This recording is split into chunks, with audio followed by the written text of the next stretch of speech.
Oi, turma! Nesta aula vamos fazer um resumo do que foi estudado nas nossas aulas presenciais, no qual teve como tema a introdução à química, focando principalmente no estudo da matéria. Começamos pela pergunta que vai definir nossa disciplina: o que é química? A resposta mais coerente para esta pergunta-chave é: química é a ciência que estuda as transformações da matéria e as energias envolvidas nestas transformações. Com isso, os objetos de estudo da química serão a matéria e a energia. Entretanto, nesse primeiro momento, vamos focar no estudo da matéria. Tendo isso em mente, vamos definir e classificar a matéria. A definição de matéria está bem popularizada como aquilo tudo que possui massa e ocupa volume no espaço. Então a química irá estudar coisas muito pequenas, difícil de se imaginar, como átomos e moléculas, mas também estudará materiais do nosso dia a dia, como uma barra de metal ou os plásticos. Lembramos que a química será tudo aquilo que tem massa e volume, não importa que seja artificial ou natural, que seja tóxico ou saudável. Podemos dividir a matéria em elementos, substâncias e misturas. Os elementos são os átomos que compõem toda a matéria. Existe pouco mais de 100 átomos diferentes que estão apresentados na tabela periódica. Estes poucos átomos formam toda a matéria existente. A combinação destes elementos químicos é chamada de substâncias. Podemos dividir as substâncias em pura e composta. As substâncias puras são aquelas formadas por somente um tipo de elemento. Já as substâncias compostas são formadas por mais de um tipo de elemento. A maior parte da matéria se encontra na forma de misturas de duas ou mais substâncias, desde misturas simples, como um café, até algo essencial para a vida, como o ar atmosférico.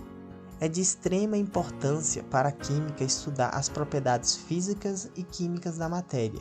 Por enquanto, em nossas aulas, vamos estudar as propriedades físicas e começamos nosso estudo apresentando algumas grandezas físicas, como a massa, o volume, temperatura e densidade.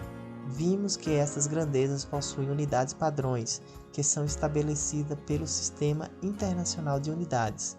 Entretanto, estas unidades podem ser convertidas em outras unidades mais normalmente utilizadas no dia a dia.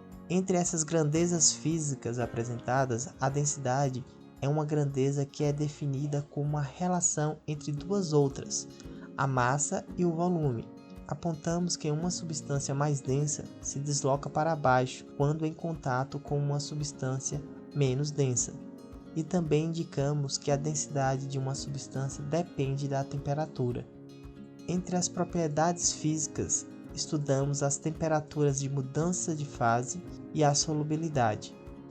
As mudanças de estado físico da matéria possuem nomes específicos, como fusão, vaporização, também chamada de ebulição, condensação e solidificação.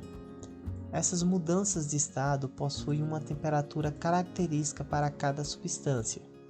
A temperatura de fusão e a temperatura de solidificação são iguais, ou seja, a temperatura em que um sólido se transforma em líquido é a mesma temperatura em que um líquido passa a ser sólido.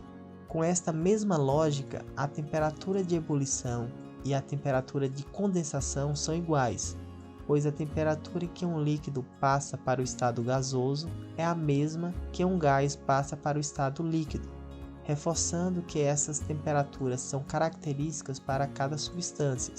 Temos como exemplo que em condições normais, o gelo sempre vai derreter a 0 graus Celsius, ou seja, a temperatura de fusão da água é 0 graus Celsius. Condições normais, a água sempre entra em ebulição a 100 graus Celsius, ou seja, a temperatura de ebulição da água é 100 graus Celsius. Para outra substância, essas temperaturas geralmente são diferentes.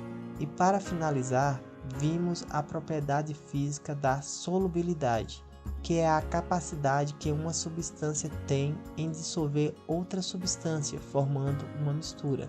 A substância que dissolve e geralmente está em maior quantidade chamamos de solvente, e a substância que é dissolvida e está em menor quantidade é chamada de soluto. A solubilidade depende da temperatura que a mistura é realizada. Em alguns casos, aumentando a temperatura, aumenta a solubilidade, mas também há casos que, aumentando a temperatura, diminui a solubilidade. O coeficiente de solubilidade é a quantidade máxima que um soluto é dissolvido em uma certa quantidade de solvente, e este coeficiente de solubilidade irá variar com a temperatura. Se jogarmos uma quantidade do soluto maior que o coeficiente de solubilidade, irá formar o que chamamos de corpo de fundo, ou seja, a quantidade que passou do coeficiente de solubilidade irá se separar da mistura.